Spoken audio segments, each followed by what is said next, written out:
Welcome to veggie சமையல். இன்னைக்கு நாம சத்து மாவு வச்சு கஞ்சி எப்படி பண்ணணுங்கிறத பார்க்கலாம். இந்த சத்து மாவு பல சிறுதானியங்களை வச்சு பக்குவப்படுத்தி ஆத்துலயே ப்ரிப்பேர் பண்ணின சத்து மாவு. இது எப்படி ப்ரிப்பேர் பண்ணணும் அப்படிங்கிற மெத்தடை நான் ஆல்ரெடி வீடியோ அப்லோட் பண்ணி போட்டிருக்கேன். அதோட லிங்க்ல டிஸ்கிரிப்ஷன் பாக்ஸ்ல கொடுத்துறேன். அந்த மெத்தட்ல நீங்க பண்ணிக்கலாம். ஒரு வால் பாத்திரத்தை எடுத்திருக்கேன். அதுல 1 டம்ளர் அளவுக்கு தண்ணி இதுல விட்டுக்கலாம். இதோட தண்ணியோட அளவு 250 ml தண்ணி எடுத்திருக்கேன். அதுல டீஸ்பூன் கணக்கு இந்த சத்து மாவு 1 ஃபுல்லா 2 டீஸ்பூன் சத்து மாவு பொடி போட்டுக்கணும்.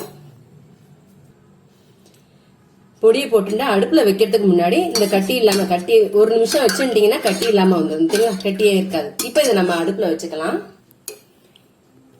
இப்ப அடுப்புல வச்சாச்சு. அடுப்ப மீடியம் ஃபிளேம்ல வச்சு நம்ம கைவிடாம கிண்டணும். ஏன்னா கொதிக்கும் போது கட்டி தட்ட ஆரம்பிச்சிடும். அதனால நம்ம கைவிடாம கிண்டணும்.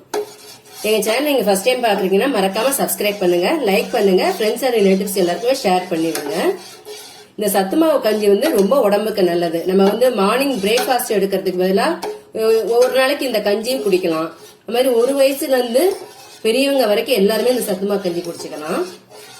அது மாதிரி 1 வயசுக்கு உள்ள குழந்தைங்களுக்கு கொஞ்சமா ஒரு 7 மாசம் ஆச்சுன்னா கொஞ்சமா கொடுத்து பழகணும். மொத்தமா கொடுக்காமக்கி கொஞ்சம் கொஞ்சமா கொடுத்து பழகிட்டோம்னா இந்த சத்து மாவு கஞ்சி குழந்தைங்களுக்கு உடம்புக்கும் செட் ஆகும். அது மாதிரி இந்த சத்து மாவு இதுல நிறைய ரெசிபிஸ் பண்ணலாம். சத்து மாவை வச்சு நான் ஏற்கனவே சிறு தானியங்களை வச்சு தோசை பண்ணிருக்கேன். அது மாதிரி இந்த சத்து மாவை வச்சு தோசை பண்ணலாம், ஆனியன் ஊத்தப்ப பண்ணலாம், இது மாதிரி ஸ்வீட் லட்டு பண்ணிக்கலாம். இது மாதிரி நிறைய ரெசிபிஸ் நம்ம பண்ணிக்கலாம்.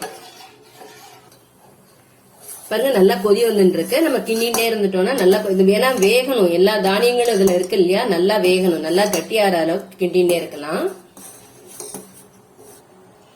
இப்ப கொதி வர விட்டு ஒரு 3 நிமிஷம் வரைக்கும் நல்லா கிளறியாச்சு, நல்லா கெட்டியாயாச்சு. பாத்தீங்களா? இப்ப நம்ம அடுப்பெல்லாம் அணைக்க கூடாது. இப்ப நம்ம என்ன பண்ணணும்னா, நம்ம தண்ணி இந்த டம்ளர்ல 1 டம்ளர் தண்ணி விட்டோம் இல்லையா, அதே டம்ளர்ல 3/4 டம்ளருக்கு பால் இருக்கு. அந்த பாலை இதுல விட்டுக்கணும். விட்டுட்டு இதுல இன்னும் அதுல கொதிக்க வைக்கணும். அப்பதான் இந்த பாலும் இந்த சத்து மாவு எல்லாம் சேர்ந்து மிக்ஸ் ஆகி நல்லா கொதி வரும்போது இதோட டேஸ்டே ரொம்ப நல்லா இருக்கும்.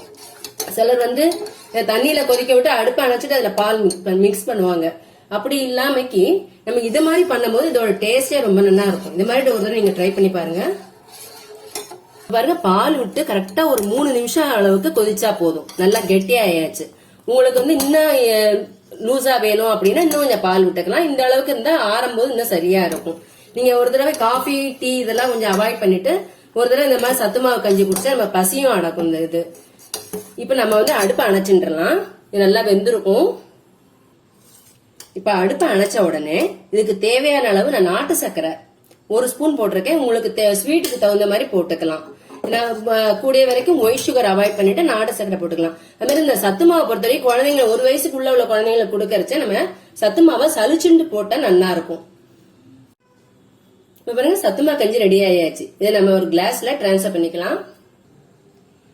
நீங்களும் நான் சொன்ன மெத்தட்ல ட்ரை பண்ணி பார்த்துட்டு உங்களோட கமெண்ட்ஸ் மறக்காம ஷேர் பண்ணுங்க. வெஜ்ஜி சமையலுக்கு சப்ஸ்கிரைப் பண்ணுங்க. வேறொரு ரெசிபி மீண்டும் உங்களை நான் சந்திக்கிறேன். நன்றி, வணக்கம்.